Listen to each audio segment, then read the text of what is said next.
All right, so these are the top 10 essential 1930s gangster films. Not the best, but the most essential ones that we think, like, if you watch these, they'll be a good introduction.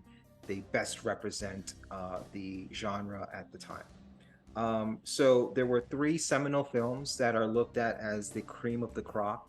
You have Little Caesar, The Public Enemy, and Scarface, which was remade. And we're also going to be talking about the Scarface remake as well, because I have a lot to say about that. But since we're going to be talking about Cagney a lot, because he's in a lot of these movies, and we're going to be doing a Scarface comparison, we can hold off on those, and we can start off with one of the seminal films. I think it wasn't the first official gangster film, but it was the first of like that started the wave of these gangster films, and that is Little Caesar. So again, pre-code movie, and they slip a lot of things in there that would be taboo at the time that obviously is not taboo now. I wish I knew how to quit you. Nobody ever quit me. And it's pretty clear to me that Little Caesar is homosexual. I need you, Joe. And the relationship he has with his number one guy is a little bit more than just being friends. Can't you just forget about me? No, I don't want to forget, Joe. It's subtle, but not really that subtle. I don't care how many fancy skirts you got hanging onto you. That Jane of yours can go hang. As subtle as you can do and getting away with it. Like back then, it'd be like, oh my God, oh, like, but now it's just like, wait a minute, what are they hinting at here, you know? I love her. We're in love with one another. Don't that mean nothing to you? Nothing, less than nothing. Now you don't have to worry about that type of stuff, but their relationship was interesting. You go back to that dame, and it's suicide. Especially when you put into the context of like the because even though there wasn't a hate court, there were still censors at the time, so you have to be careful how you present things and how you tell your story. But again, a guy like Edward G. Robinson, just like we spoke about before with Cagney, not your typical lead guy, but they could be the lead guy in this type of genre and these type of films. A guy with a lot of character in his face. Short guy, not the typical lead. Outside of this genre, he'd probably never be a lead. And then even when he played later gangsters, past the early to mid 30s, he was generally like the protagonist the antagonist instead of like the anti-hero protagonist that he is in this film. Love the movie, great movie, well deserved to be looked at as an essential and as a classic and as a staple of the genre. A lot of fun watching it, brisk runtime. Is this the end of Rico? The dramatic ending that the rise and fall story, when these guys fall, they really ham it up. So a lot of fun watching this. Yeah, it's a great movie, and I think Edward G. Robinson is amazing in this movie. The performance is great, and I think it was such an iconic role for him that he was always identified with this role. And even many years later, when he made a movie with Humphrey Bogart, he played a character Key that Largo? was very similar to the character Key Largo, yes. And his name in that movie is Rocco, right? Not Rico, but Rocco. And he's a very similar gangster. And I think in a way they were hoping that people would think, oh, this is the same guy. He just He survived. even though of course he survived. It's not the end of Rico? That's right. I mean, it's not really a spoiler to say that usually these gangsters do die in the end of the movie, because that's just part of the story, right? The rise and fall. And so yes, Rico dies in the end, but then again he shows up as Rocco maybe in Key Largo many years later. So Didn't we watch a movie in our last episode, April Fool's Day, where there's Muffy and Buffy? Yes. So we have Rico. That's right. Could be his twin brother. Yeah. But that's just how iconic this role was for Edward G. Robinson. Yeah. Listen, Shane. That's what we're gonna do, Shane. We're gonna rob this bank, huh? You guys are gonna come with me, Shane. People who aren't even familiar with the movie or Edward G. Robinson are familiar with that, like, gangster accent, and that's where it came from that movie and from his performance. Yes. Yeah. Absolutely. Very, very iconic, great movie. Yes.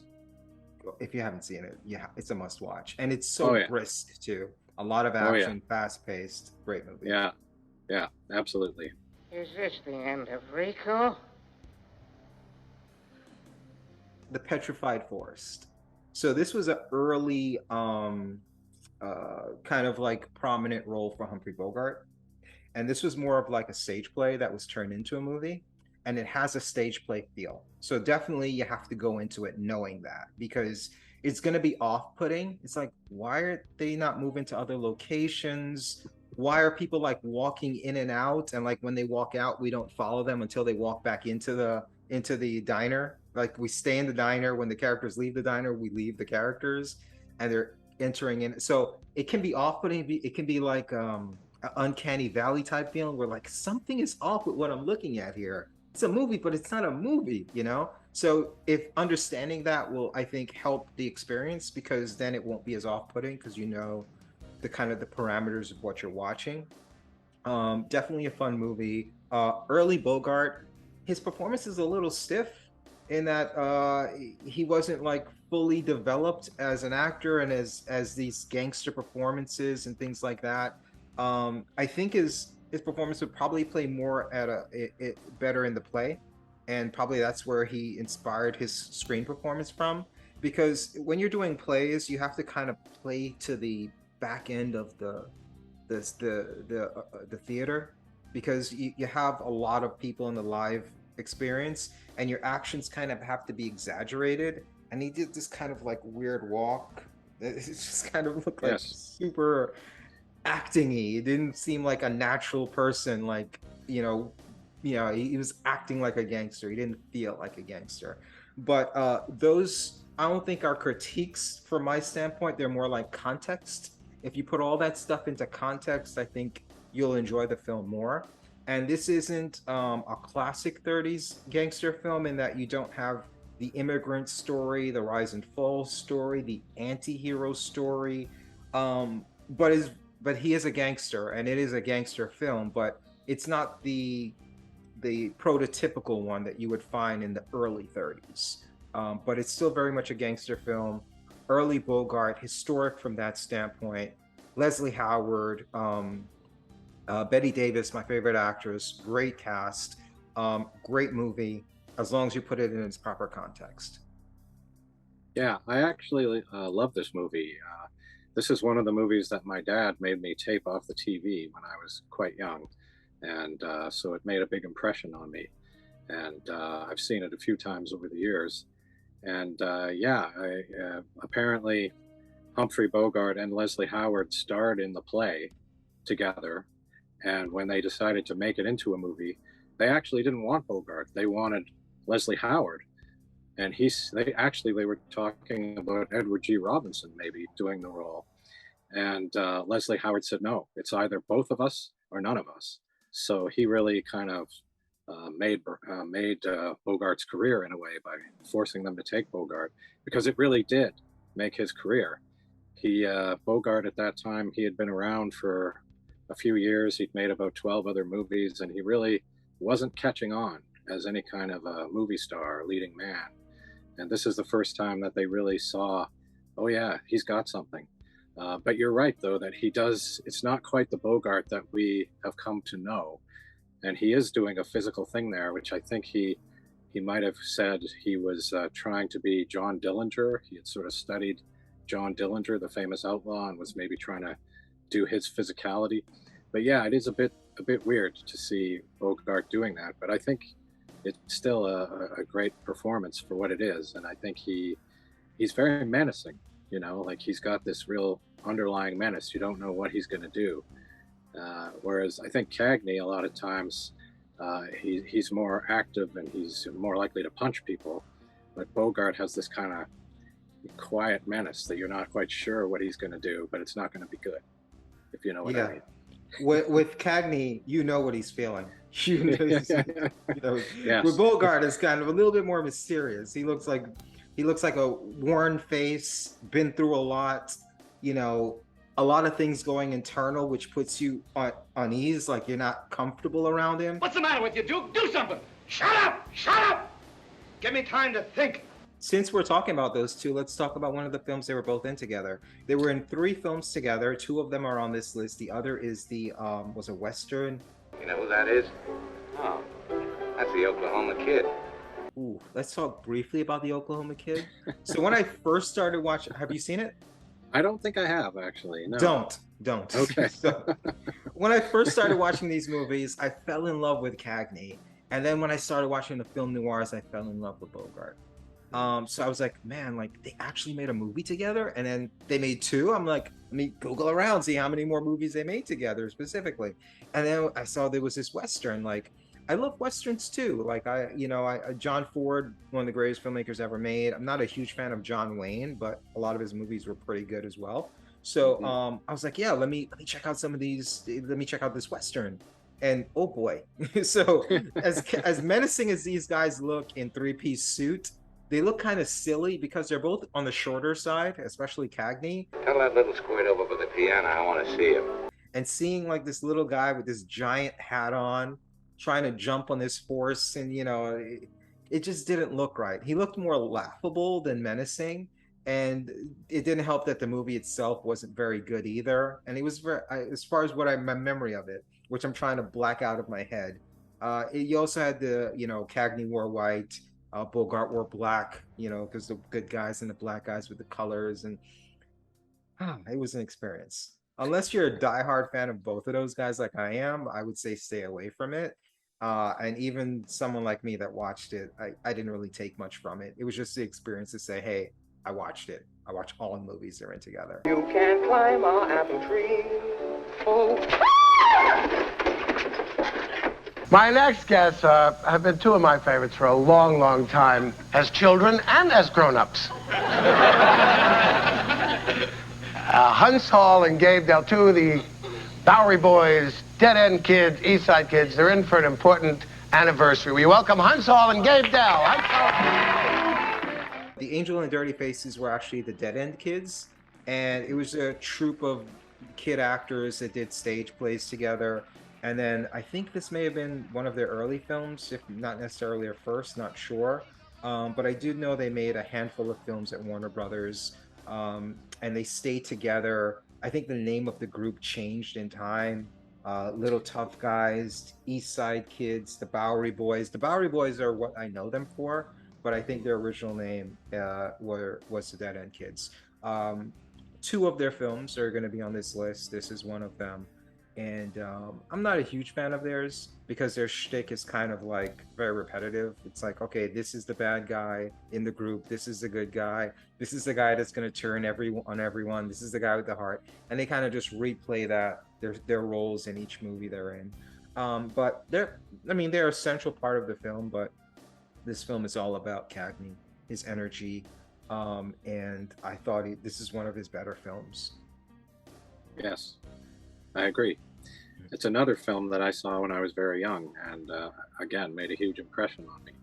So it's always been very special, and I find it very moving to this day. Like watching it again just a few days ago, I found it very moving. I think it really works. Mm-hmm. And it has a lot of you look at, like, if anyone's hasn't seen it, they're going to watch it for the first time. You can be like, man, this is so cliched.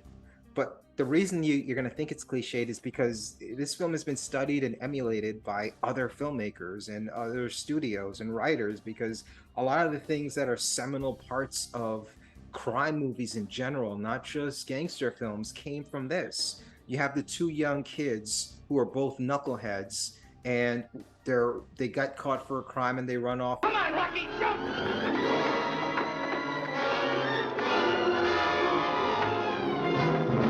One gets caught and goes to jail. One stays on the outside. Then they meet up. One's good and one's bad, and then it's their relationship from there. How many crime movies have you seen that had that in there? We have him trapped here. Then he sees them in the back of like a reflection. He knows he's being followed. No, it's all right. What's the difference? I've seen everything. He tricks them into killing their own partner, and then he escapes.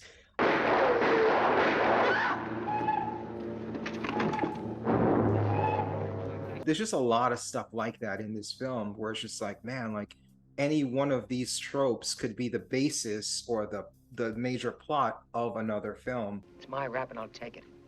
But it's my 100 grand, I'll take that too the day I get out. The gangster that gets betrayed by his partner. Okay, I'll do the time. you keep the money, and when I come out, we'll be partners. And then inevitably, the guy who stays on the outside betrays the guy who went to jail. Then it's kind of a revenge story, and that's kind of the dynamic with him and Bogart. Rocky, no, no, I'll do anything. Oh, no, you won't.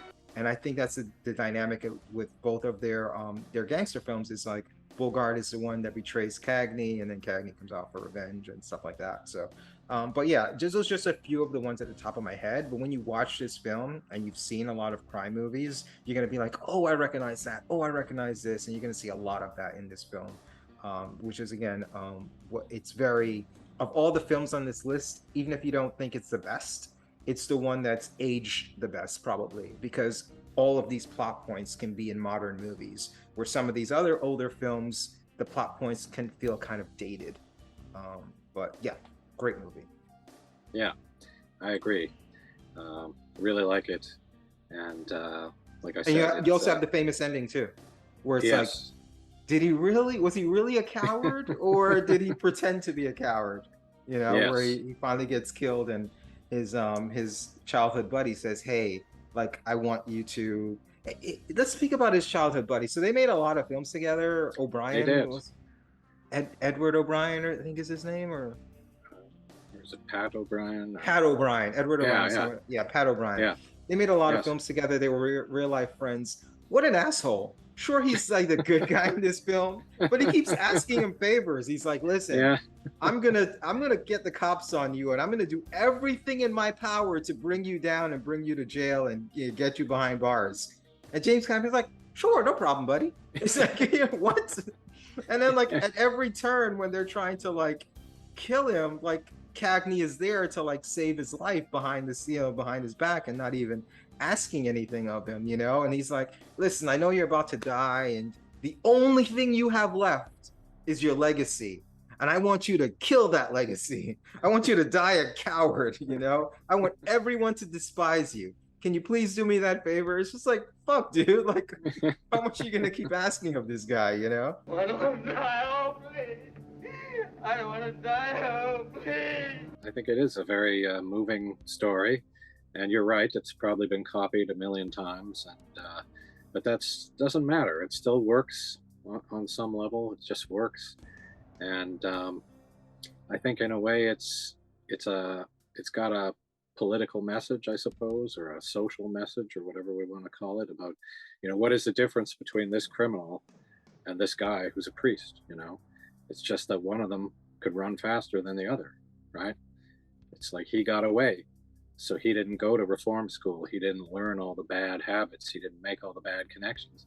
And the guy who went to reform school or jail eventually, he got corrupted by that. He became a bad guy, if we want to call it that.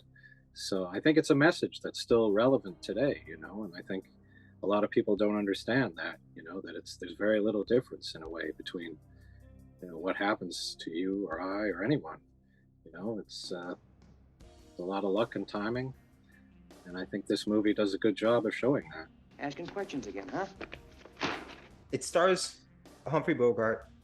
It has early film screen appearance of the Dead End Kids, and it also is directed by William Wyler.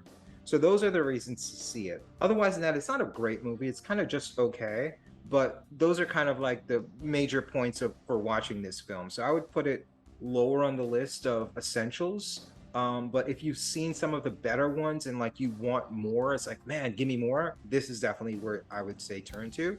Kind of standard, basic film. I think the only thing that really stood out to me is like, man, this is like really good. I wish I had more of this. Is the Bogart character when he comes back to his old neighborhood and he's looking for his old girlfriend. No, don't. What's the matter? I ain't good enough for you. And then he's like, listen, I'm here to take you away. I'm going to take you out of this. Let's go away together. I came back just to see you. You remember that night on the roof? Yeah, I remember. The sky was full of stars, and I was full of dreamy ideas.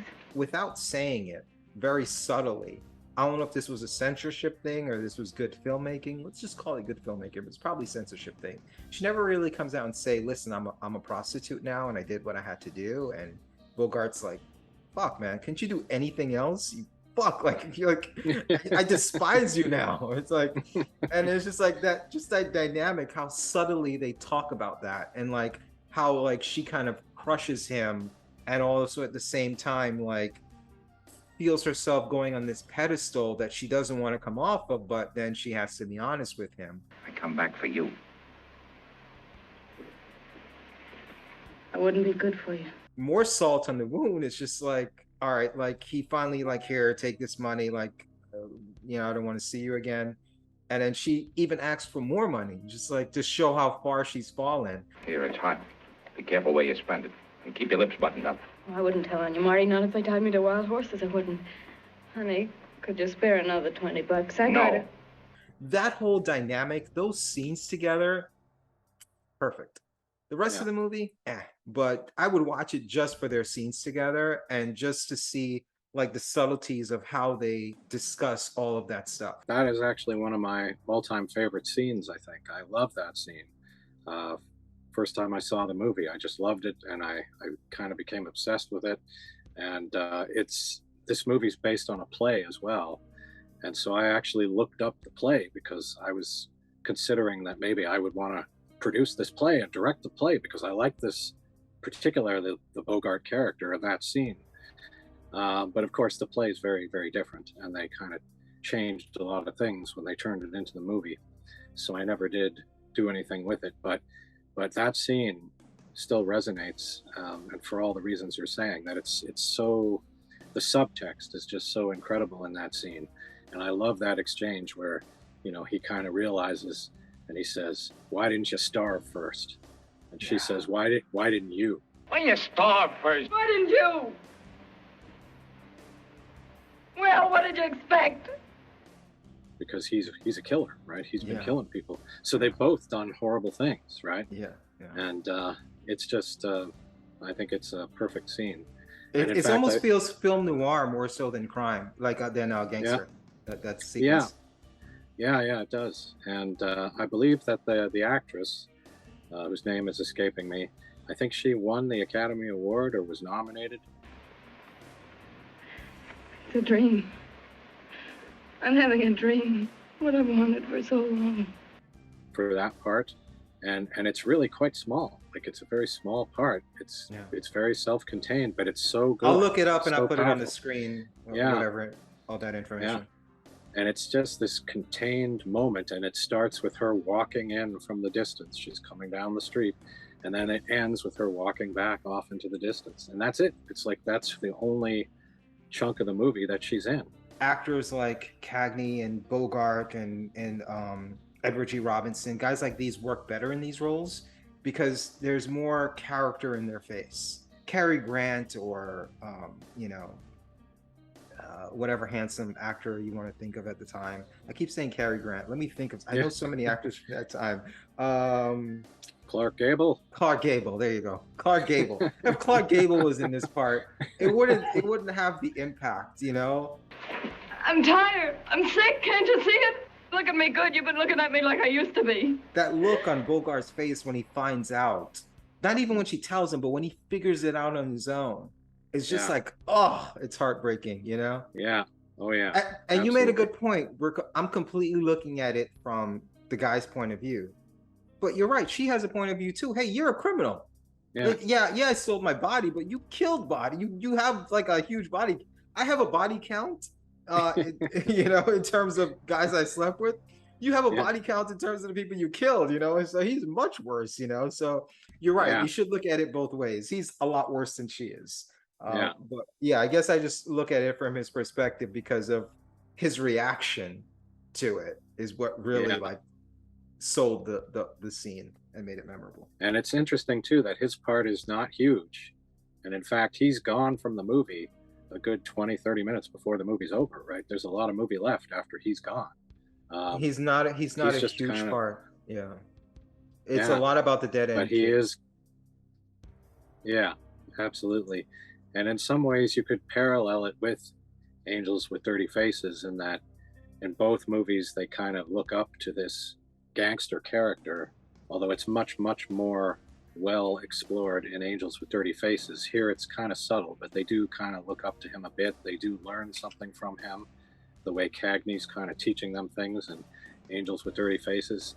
And in both cases, you know, in the end, they maybe learn that those guys weren't people to look up to, perhaps, maybe. Yeah. And William Wyler, So, again, in a way they picked. yeah. William Wyler is also Yeah, known for being good with working with actors and getting good performances out of them as well. So, Yeah, for sure. Will you kiss me here? Just for old time's sake.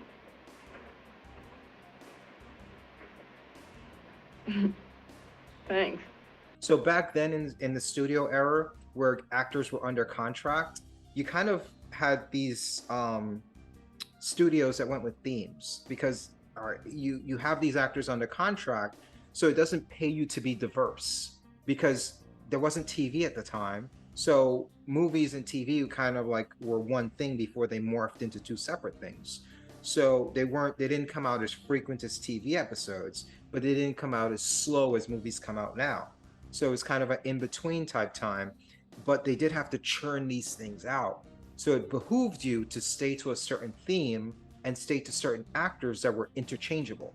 So for Warner Brothers, they stayed on this gangster theme and the everyman theme, and that was kind of the theme of their studio. We have other studios, maybe they lean more towards glamour and more handsome actors, and every studio kind of had their thing. So that's kind of why a lot of these films are mainly Warner Brothers films, because that was Warner Brothers. They had these actors under contract.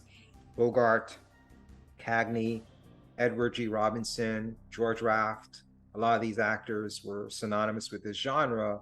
Again, a lot of these actors kind of had the same kind of look and feel to them because, hey, if you turn this part down, I can bounce you into that. I can bounce people around. George Raft is a guy we're going to talk about later. He was very famous for turning down almost every role that made Humphrey Bogart famous, you know? So it's like some of the worst career decision making steps ever. But yeah, so just for context as to why a lot of these films are Warner Brothers and why a lot of these actors kind of are interchangeable. Even some of the footage, like you'll see some of the same footage in all of these movies. Like there's one scene where they throw a grenade and it blows up the storefront. It's kind of funny because I've seen it in so many of these Warner Brothers movies. The grenade never actually even makes it into the building. The prop grenade kind of falls back into the street, but the building still blows up anyway because actually obviously it's just a prop and it's explosive inside that's blowing it up. But it's kind of funny because I see it in so many movies and I see that grenade rolling back into the streets in so many movies.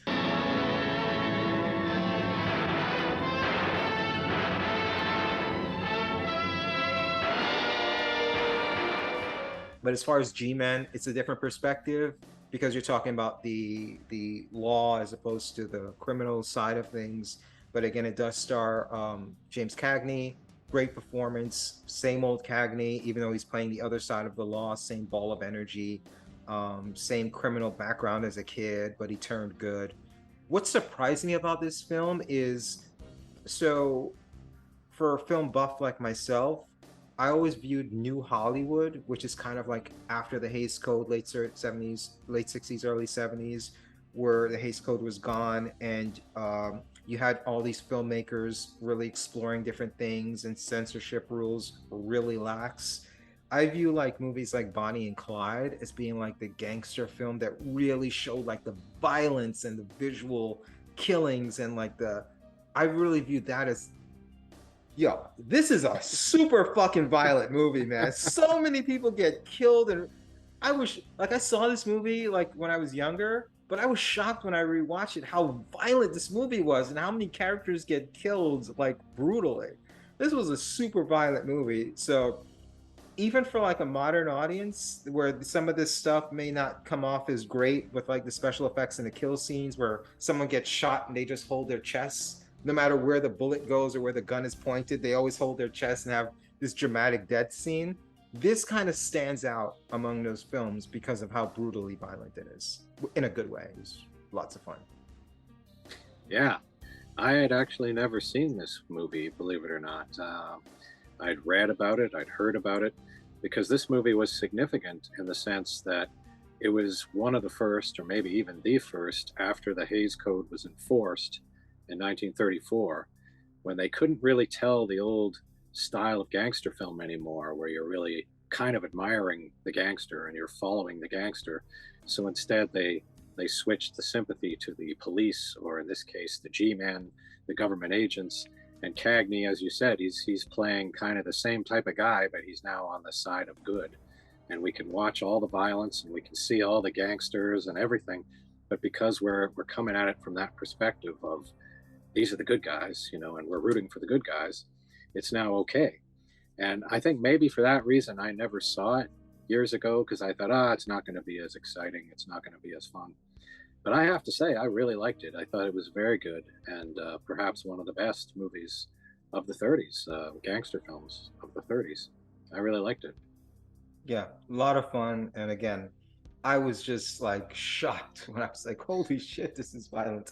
And you're right, because it's the good guys killing the bad guys, the violence was more accepted. If it was the other way around, no, it wouldn't have passed censorship laws.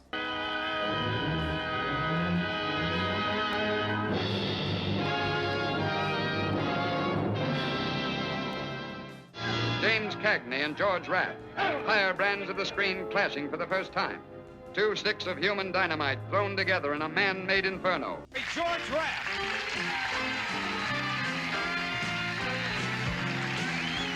All right, so I did touch a little bit on George Raft earlier and his horrible career-making decisions. All of the films he turned down that went on to make Bogart a star. So this is a list that I compiled of just the ones I found, and maybe more. But he turned down The Maltese Falcon, considered one of the greatest film noirs ever made. He turned down Casablanca, one of the greatest romantic films ever made. And he also turned down All Through the Night and High Sierra. High Sierra isn't as well known, but it as to maybe a casual moviegoer. But again, it is another great film. I think it's in the 40s. That's why we didn't put it on this list. It didn't quite meet the criteria for the 30s, but another good gangster film. And I think he portrayed that performance was also Dillinger-esque as well from Bogart, because he did the same Dillinger type performance in movie we spoke about earlier, Petrified. Yeah. So those are just a few of the films that the one of the lead actors in this next film we're going to talk about turned down, George Raft.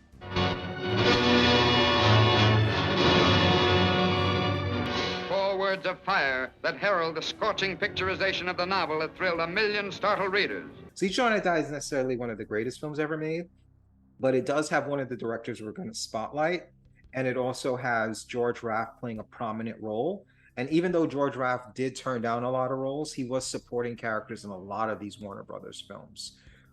So I think it was important to get a film that spotlighted him, and this is the closest to a lead role in one of the better gangster films that qualified under our criteria that he was in. Overall, pretty good film. Also stars Cagney as well, so you have Cagney's charisma. I like this movie. I've seen it probably 3 times now, and I guess one other thing you could say is it's kind of a prison story, which is kind of a little subgenre, I suppose, of crime movies, and definitely one worth exploring as well. But yeah, I enjoyed this one. Basically about a guy who is framed and sent to prison, right? He's causing a problem for the bad guys, and so they frame him and send him to prison. And then it's really kind of a depressing story about him trying to get out, and trying to clear his name. Yeah, it's one that as I said, I've seen it about 3 times, and I never really feel like watching it. But when I do, I'm always impressed. I always think, that is a good movie. I'm surprised. I never remember it being as good as I think it is, but definitely not one of my favorites, but it's definitely worth watching, I'd say. Yeah, I think you're absolutely right. The prison subgenre of crime films is a thing, and once we start running low on topics, I think that's one we should definitely hit up. I wouldn't put it high on the list, but there are a lot of good prison films. Yeah, I think a part of what could have made this film better is at this time, this is 1939, so we're hitting towards the end of the 30s. Cagney really, he made some films in the late 20s, but he really got his foot, he really became a star with the Public Enemy.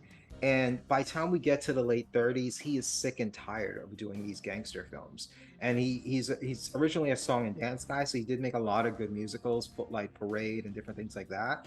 But by 1939, he's sick of playing these roles. If he wasn't, he should have been the George Raft part, and this movie would have been immensely better if he was that character, because he would have played it with more energy and more charisma. Not a knock on George Raft, it's more so praise on Cagney, because George Raft was a very good actor. But I think if Cagney was in that role, and then you had a more conventional lead guy, now I can finally bring this guy up in the right context. Cary Grant. Not even like a Cary Grant, but a Cary Grant light, a type. In the Cagney role and Cagney in the George Raft role, then you're working with something. Because I mean, it's just, the story's kind of basic, but if you elevate it with the performances, which a lot of these movies we're talking about they're just good movies elevated by performances, then this could have been more special. As it is, it's pretty good, but a tweak in the casting, I think, could have really helped this film. But again, by 1939, Cagney didn't want to play these characters. He was doing other things.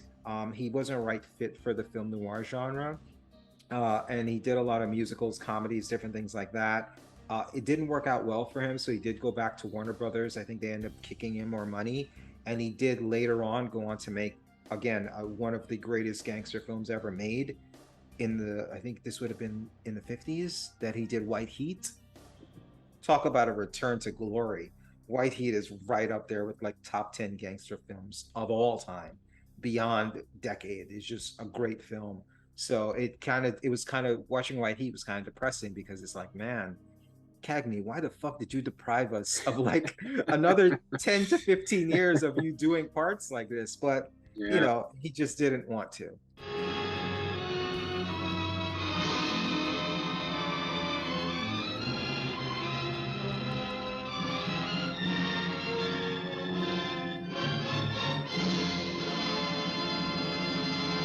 So this is the other film that Cagney and Bogart did together.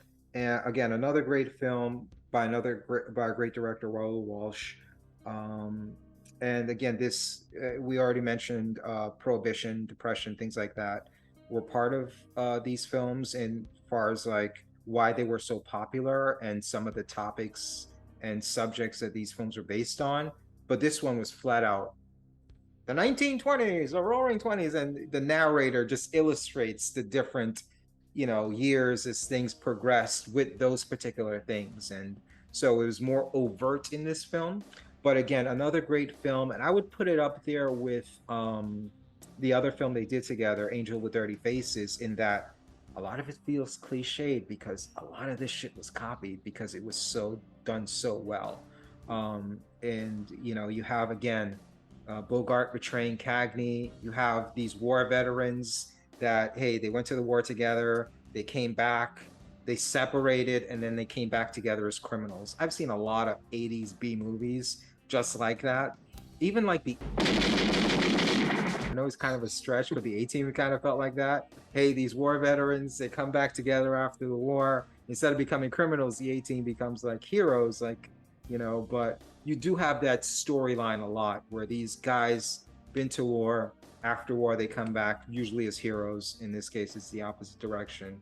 And then, they eventually have their falling out. You also have that prototypical classic, was it Sir Lancelot and King Arthur and Guinevere story, where you have the king and his queen and the young handsome knight that the queen is the one actually in love with, and that interesting love triangle that you have in this movie as well. So there's a lot of great things to like about this movie. It's definitely way up there for me, in addition to having two of my favorite actors in it as well. Yeah, this is another one that I don't think I had ever seen prior to this week. Wow. I'd certainly heard about it, I'd read about it, and I wasn't sure. I thought I had probably seen it at some point. But watching it this week, I thought, I don't think I've ever seen this, and it is really good. I was really impressed. I really liked it. It could be, certainly, it's one of my favorites on this list, and could even be my very favorite. I'll have to check it out again and see how it holds up. But I really, really enjoyed it the first time. It's kind of got an epic feel. There's a lot of story to it. It's not like Little Caesar where it's very, very short. It's got a little more meat on it in a way. I guess that's a double entendre. Little Caesar very short. I guess it could be, yes. Yeah. No, this is. I would definitely suggest rewatching it because it ages well. Like I said, the reason I compared it to Angels with Dirty Faces is because it does age well. And again, the more you rewatch it, the more you'll remember movies that, man, remember, this reminds me of another movie I seen, because a lot of this stuff it was emulated in other movies as well, So, the young girl that, forget you, little kid, and then you see the girl, you're a woman now. It's like a lot of that stuff is in there. A lot of that stuff is in there. So I don't want to spoil everything in it, but no, it's definitely worth watching.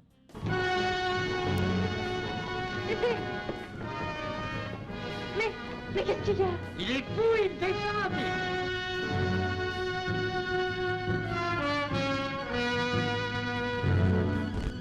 Pepe le Moko. Le Moko, I think is how you pronounce it. It's a French film though. Yes. But yeah, so I want to talk about this film because one, it's a great film, and also I want to do a comparison with this with Casablanca. Later on, we're going to talk about Casablanca because this film was very influential on a lot of other movies because of the formatting of it. It almost feels like watching it and then watching Casablanca. It almost feels like, why didn't more movies do this? Watching it, I'm like, this could have been a whole subgenre, because of like the tropes that you can take from this movie. It's like it should be emulated more, because it's such a great, perfect movie. So this is part gangster, part romance, part a man. There's so much analogy in this film, and also it has a lot of inspiration that you could see not just for gangster films, but to me more so even film noir that could have borrowed from this as well. But you have this guy who is safe in the Casbah. Every time I hear this in the Casbah, I keep thinking of that song. That's right. That's I just can't. Every time they say Casbah, that song just popped into my head. But you have this criminal who's safe in the Casbah because it's this labyrinth of like areas like where it's hard to get through, hard to find people, and he's this Robin Hood type character that people just want to protect, and you can't get to him. The only way to get to him is to get him out, and it's like, how do we get him out? And it's kind of it's also tragic because even though he's safe there, he's trapped there, and this vision of like, man, like I want to get to this place, I want to leave where I'm at, and I want to go to this place. This place I'm trapped in is hell, and this place I want to go to is heaven. Like, how many films is that like the starting point for? Where it's just like, man, I hate my dreary life. I can't wait to get to X place because Y place sucks. I want to get out of the ghetto and I want to be rich in the Beverly Hills. Like, whatever the storyline is, like that's an essential story that you can find in a lot of movies, and this one does it very well. Because he's visualizing Paris as this great place. He's never been there, but it's just like, man, just like any place is better than this. And to see this beautiful woman who has the same affinity and can be his escape, it's so tragic that they don't end up, getting to where they want to get to together. And the fact that he ends up, spoiler, killing himself at the end. And it's so tragic. It's so sad. And, it's so, I don't know, emotionally this film hit me. I will admit, we're going to talk about Casablanca later. Casablanca probably hit me more emotionally than this one, but this one is just as good. I don't want to get into like which one's better, maybe this one's better because it came first. I think they're both all-time great movies, and I think they're both all-time great romance films as well. They're kind of romance films for guys, where it's just like, I'm not going to watch The Notebook. I don't care who I'm dating. I'm not going to watch that. But I will watch Pepe and I will watch Casablanca. And I will tear up. I'm man enough to say like these movies will choke me up. But yeah, this was, I love this movie. Watching it, I'm like, damn it, why did I only watch this once? Because with a lot of the great foreign movies, like I'll as much as I love them, I'll only watch them once unless it's something like um Wild Strawberries or like some Kurosawa films, you know, stuff like that. Or like what's that movie where the devil's playing chess? It's the same Seventh director as Seal. like Seventh Seal. Unless it's like movies like those, like I tend to not watch even great foreign movies more than once because I'm not a big fan of reading subtitles. But watching this made me rethink that whole strategy. I'm like, man, like this is a movie I should have been watching like at least every couple years. But this is only the second time I watched it, and I just wished I watched it more after watching it now. Yeah, well, this is a movie that I not only had never watched before, but I had never heard of it before you mentioned it, and I'm shocked now. Like, how is it that I did? How is it I did not know about this movie? This is it's a great movie, and I mean, apparently very influential, as we will talk about more later. But um, yeah, I don't know why it was not on my radar at all. I didn't know anything about it. Um, and I must admit that I had a little bit of technical trouble trying to watch it. I downloaded a copy, which I discovered did not have subtitles, and my French is not quite good enough. I mean, it's okay, but it's not quite good enough to watch a movie like this. So then I tried to find a version with subtitles, and then I tried to find subtitles I could add to this, and then they didn't really sync up properly. So I was watching it and I was sort of listening, and I was able to tell that that's not what he's saying here. And so then I kind of backed out and I found a different set of subtitles that kind of lined up better. And I eventually was able to watch it, but it was probably not the ideal way to watch it. I would love to see it again in a better print where it is actually properly subtitled. But even so, though, I did really like it. I thought it was very good. And again, I'm just amazed that I had never heard about this movie before. I don't know why that would be, but I'm glad to know it now, and I will definitely be taking a look at it again. Yeah, it sounds like those circumstances were not ideal. I would say when you do get the right circumstances, definitely give it another try, because there's so many plot points that are tragic in this. You have his protege, the kid that loves him, who ends up getting caught up to no fault of his own in them trying to get Pepe. They try to get through the kid. The kid ends up getting killed. And, you know, just before he dies, they hold him up to try and kill the guy who, like, basically is responsible for him dying, but he dies before he can actually kill him. You know, obviously you have the woman that's in love with him that he's just with because he's trapped there and he's trapped with her, but she doesn't feel that way. She loves him. And out of love comes her betrayal, which leads to him not being to escape the Casbah, and him, you know, and the woman that he wants to escape with is in love with him, but doesn't know. She thinks he's either dead or abandoned him, and he's like screaming out to her, but she can't see him. And then he's literally like trapped behind that fence, and then just kills himself rather than going to jail or even escaping jail and just being trapped in the Casbah. It almost reminds me of like I made this analogy when I first started talking about this. It's a heaven and hell type thing. It's like this character who's trapped in hell because of all of his crimes. And it's like I forget, I'm not a super religious person, but I know there's this, it's either a parable or a Bible section that talks about this guy who is trapped and there's fruit right above him, but he can't reach the fruit, and he's eternally hungry, and he's just stuck like that for eternity, and that's his hell or something like that. Maybe I'll research it and put something on the screen, but it kind of reminds me of that, where it's just like seeing him behind that fence almost reminds me of like he's trapped behind the gates of hell, and he's seeing heaven like go escape him because of his crimes. You know, it's just it's powerful stuff, man. I would definitely suggest rewatching it. Yeah. It's great. Oh yeah, I definitely will.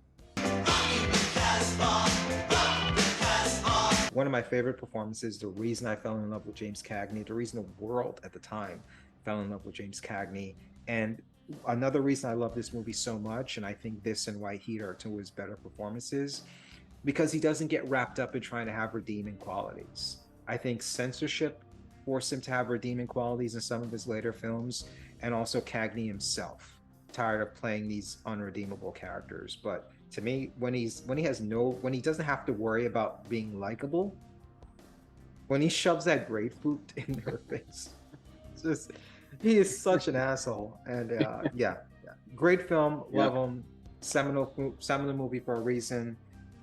I can't praise it enough. I've already praised it enough. You know. Well, I was going to say that this is one of the most iconic scenes ever in the movies, is the grapefruit, shoving the grapefruit into the face of his girlfriend, who is not one of the stars of the movie. In fact, Jean Harlow stars in the movie, one of the most famous sort of pre-code Hollywood actresses. And Joan Blondell is also in the movie, another very famous pre-code and afterwards actress. But the woman who he shoves the grapefruit in her face, I believe her name's Mae Clark, and she wasn't even credited in the movie. She's not listed in the credits, but that scene is probably the single most memorable scene, and it's been parodied, it's been referenced, it's been talked about. You know, that is such a famous scene, and it's a very pre-code scene in that it's a man performing an act of violence against a woman. You know, and it's unprovoked. Unprovoked. The totally poor girl's just in love with him. That's right. That whole scene is just, the whole scene is just like, he's like, yeah, I forget what he tells him, like, yeah, I'm getting bored with this one or something like that, where he's just like, yeah, he's just like there, like, whatever, they just make love or whatever. And he's just like, the guy he's talking to on the phone, I don't even think he even broaches the subject. Cagney just wanted her to know. Yeah. It's real boring here. Like, I'm ready to move on. It's like, Jesus Christ, Cagney, like, calm down. That's right. Yeah. I think another reason why that scene is so good is supposedly it was ad-libbed. Yeah. But those type of moments in cinema are always great. I don't know if you've seen Midnight Cowboy, but supposedly the scene where Dustin Hoffman is crossing the street and the taxi driver almost hit him, he knocks the, I'm walking over here. That was like an ad-lib scene that was really, a big part of that film as well. But some of these, when great actors ad-lib, it can be like amazing moments. And and I think too that moment of sort of Cagney being violent towards a woman, that sort of becomes part of his persona, and he kind of does that in a lot of the movies that we're talking about. There are moments where he shoves and pushes and, hits the women, like he's not afraid to be violent towards women. That's just part of his gangster persona, I guess. Yeah. But it all started right here in this movie. And if for no other reason, that has to be seen. Yeah. If for no other reason, violence against women needs to be seen. Well, you're doing a horrible job of selling this movie to a modern audience. Specifically, the grapefruit scene needs to be seen. But it's. You're gonna get us canceled, okay? No, I the funny thing is, like, watching some of these movies, you think to yourself, well, this gangster isn't very sympathetic. I don't really like this character in a way. Mm-hmm. But I actually found, Cagney and The Public Enemy, and I mean, having seen it before a few times, I found him actually pretty likable, even though he's kind of a nasty guy. Of course, everybody finds, that's why he became a star. But that's what I'm saying. Exactly. These are the parts that work best for me with Cagney, where he has no redeeming qualities, but you still love him based on his charisma alone. I think like the movies that I don't like as much with Cagney is where they try to make him likable. It's like, no, he'll make himself likable by being charismatic. Don't try to force likability into him. Let him just do his thing. We're gonna fall in love with him because when he steps in front of a camera, all eyes are on Cagney. Let him do it with his performance. Don't do it with the script.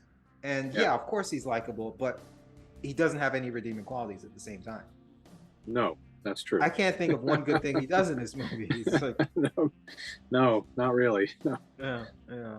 But and you also have, I'm not sure if this is the first time it happened, but you also have that iconic scene that's been in a lot of movies where the guy goes into the store, says, hey, can I see that gun? Oh, wow, interesting gun. Man, how does it work? Oh, that's how it works? How do you load up the bullets in there? Oh, wow.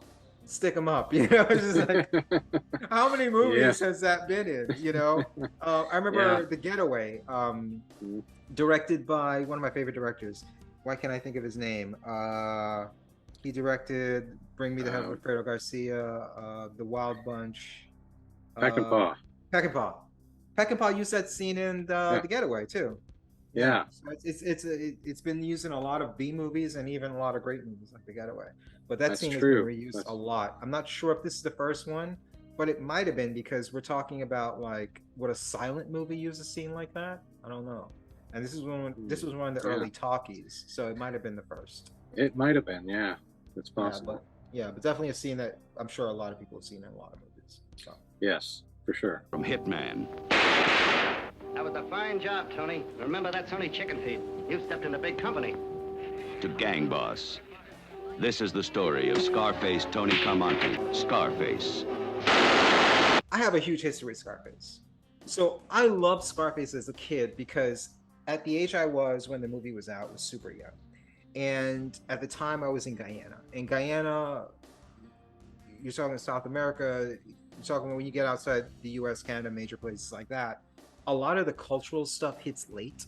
So it's like what's happening now is going to be happening in some countries like Guyana, like, you know, 4 or 5 years from now. It's like it has to be a happening thing, then it'll be happening there. So they're always behind the times. So the movie was kind of behind the times there. And then like a lot of the older people in the family, uncles and stuff like that, oh yeah, Scarface, Scarface, Scarface. So we'd go to these places, not like real movie theaters. I don't know what the term for them would be, but it'd just be like this place where a bunch of chairs and they have played on the TV. I think like they call it closed circuit, but I think closed circuit is more so like live stuff. But I'm not sure what the exact terminology would be. But it wasn't a movie theater. It was just a place with like a decent sized screen, and you'd go in and you sit down and watch the movie. I don't even know if you had to pay. Maybe you just pay for drinks or stuff like that. But I think that was the first time I saw it. But I'd watched this a few times as a kid, not understanding everything I was seeing, but just more so knowing like the older men in the family loved it, and I would get tagged along to watch it.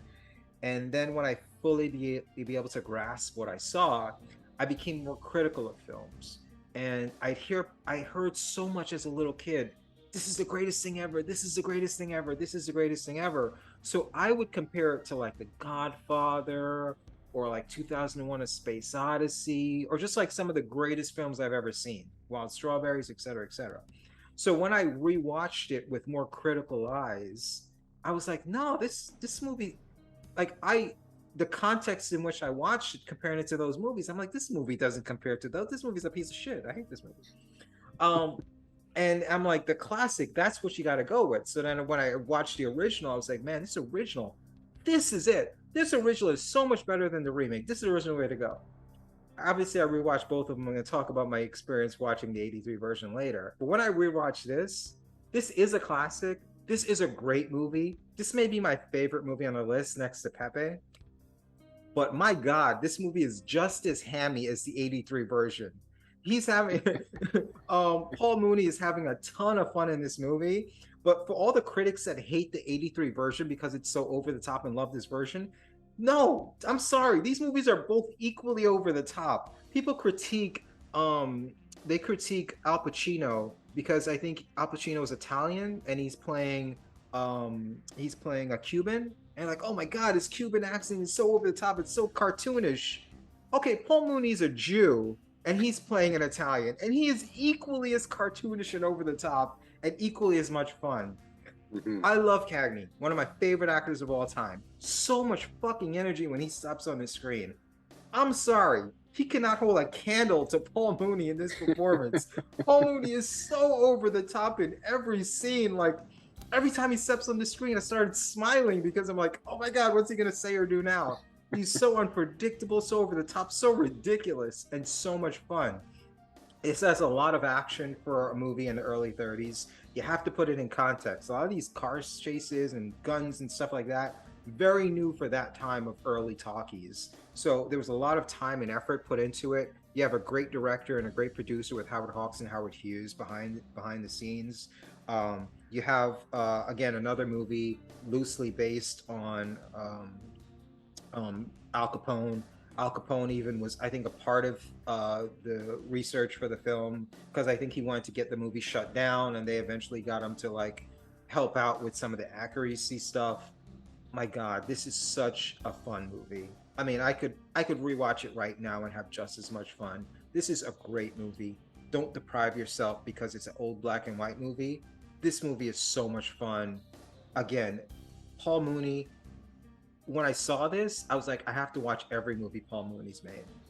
They do fall short because you have movies where it's like, yeah, this is fun to see a Jewish guy play an Italian, but when he starts playing an Asian character, and I think the Sweet Earth or something, or the Good Earth. Yeah, Good Earth, yeah. I was like, oh god, this is the guy I like. You know? But with Paul Mooney, I saw this, and I saw I Was a Fugitive from a Chain Gang, and those are the first two movies of his I saw. I'm like, this is the greatest actor ever to live, because those are two of my greatest performances. Those are two of the greatest performances I've ever seen. But yeah, I mean, I wouldn't watch all of his filmography, but I would at least watch those two. And again, the people behind the scenes, the writing, the directing, this was a perfect movie. And you also have the incest, the taboo stuff with the sister, and the ways. Obviously, the '83 version went a little bit further with incest stuff, but yeah, the incest stuff, which again is it adds another layer to like over the top craziness that you're watching. But yeah, I just love this movie so much. I do too. Again, it's a pre-code movie, which is why we have things like the strange relationship he has with his sister.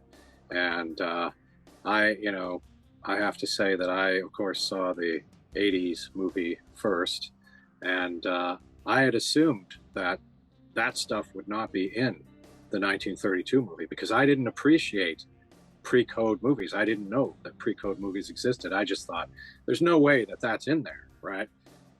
It's in there, and it's very clearly in there. It's so clearly in there. I couldn't believe it. Stevie Wonder could see it's in there. Yeah, absolutely. And I mean, it's violent, for its time. It is so violent. And I think it is one of the reasons why they ultimately enforced the code in 1934, because that movie and many others were just so violent, or they were so sexual, or whatever it was. But this movie was definitely one that they were not happy with. The censors were not happy because it was so violent. And it still holds up, I think, in that way. It still seems it's a violent movie. There's no way around that. And it's got really great moments in it, some of which were used in the 80s as well. A lot of it was used. The 80s version is a remake. I wouldn't even say it used a lot of stuff. It's just a remake. Yeah. It remade everything. Yeah. And I mean, this is part of the story for me, is that I knew about the 80s film first. And I remember at the time, there were people saying, oh, this is not a remake. This is just a movie using the same title. Like, this is what some people were saying. And so I just kind of believed it. And then when I watched the early movie, I was like, oh, what? The 80s movie is the same. Like it's totally a remake. I mean, yes, they changed some things, but it's totally a remake. I don't know why people were saying it wasn't. But the amazing thing is that it holds up, because the 80s one was so violent and it was so notorious, but 1932, it was just as violent for the time, and it still holds up today in that way. And great performance as well. And George Raft is in this one too, right? Yeah, George Raft there's a great scene with George Raft. I kind of like the George Raft character. I don't know what it is about characters that are the sidekicks to like the bad guys.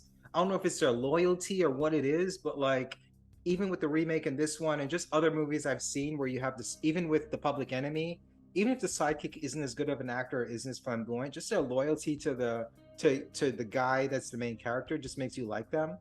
And when I first saw this movie and I saw George Raft look at his gun and then look at the door and then walked out, I was like, he's not going to take that gun, is he? They're going to kill him?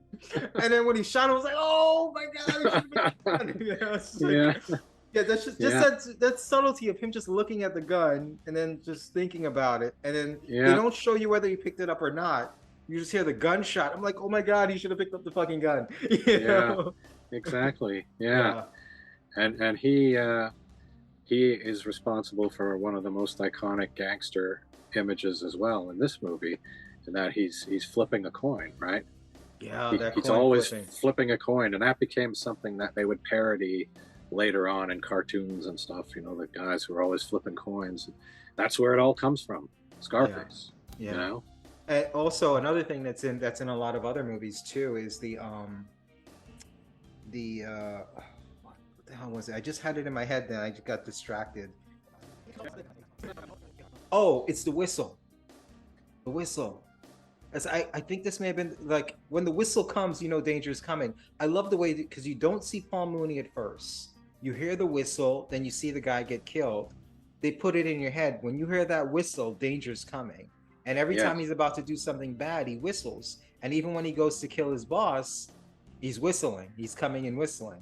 The whistle, that's been redone in a ton of movies, including like the Stepfather movie. I think the Stepfather movie, I don't know if he whistled or he sung a song, but that would be one way that he would end up getting caught as well, is the whistle with the... But they've used that a lot in other movies as well. It's like the killer's coming, and how do we know the killer's coming? Because we hear a limp with his foot. We hear him whistling. We hear him singing. We hear that signature that triggers to the audience. Like shit's going down, you know. And then I love the start where we get introduced with him, where we just hear the whistle, we see a shadow, we see someone get killed. We know that's the guy, and when we hear that, danger's coming. So that was the other thing I was trying to think of. But absolute great movie, man. The crime scenes in this film are based on events that actually happened. Don't you know it's Valentine's Day? Produced by Howard Hughes, directed by Howard Hawks. Scarface. Hey, look at the monkeys there! They think they're gonna get Tony Kamani, eh? We've hit the end of the list, am I correct? I think so. Yeah, so we've hit the end of the list. So I would say we could break it down a little bit, I guess. Again, comparisons with Eve of Joy being my prerequisite note here. I would suggest watching all of them, but if I had to say, like, you must, after listening to this, if you're listening to this, these are the movies you must watch if 10 is too much for you. Angels with Dirty Faces, The Roaring Twenties, Pepe le Moko, Scarface, Public Enemy, and Little Caesar. I would say those. I mean, if you want to leave out Little Caesar, you can. If you want to leave it to a top 5, if 10 is too much for you. But man, those 6 are just like all-time great movies. The others are more so like, listen, you like these, you're gonna like those movies as well. They're all worth watching. But yeah, some of the movies on this list are some of the greatest movies I've ever seen. Yeah. Any final thoughts on the top 10?